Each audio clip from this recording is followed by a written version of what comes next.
But what I'm trying to get at is, you can start with a very little amount of money. What does someone do when they have that mindset, when they're like, I don't have enough? How do you approach that? So when I was in high school, I really wanted a Ford Mustang, but my dad was like, no, you can't buy a Ford Mustang. I wasn't going to get that car.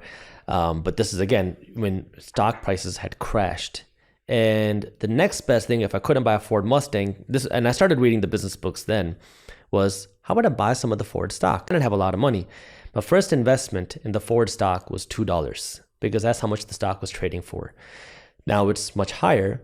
But what I'm trying to get at is, you can start with a very little amount of money. I mean, nowadays with the new age of stock brokerages, if you have $10, you can start buying this type of equity. You can start building this type of equity. But the key now is the consistency. The simplest thing you can do is look at something called an ETF, which is an exchange traded fund, which gives you exposure not to one company, but many companies, maybe hundreds of companies. For example, there's something called the S&P 500, which is a group of the 500 biggest companies on the stock market, essentially the 500 biggest companies in America.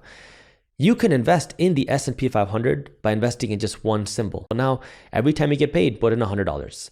And now you just do this for the long term, whether the market is up or down, does not matter. It should not change your strategy. You just keep passively investing your money, make it automatic, make it passive.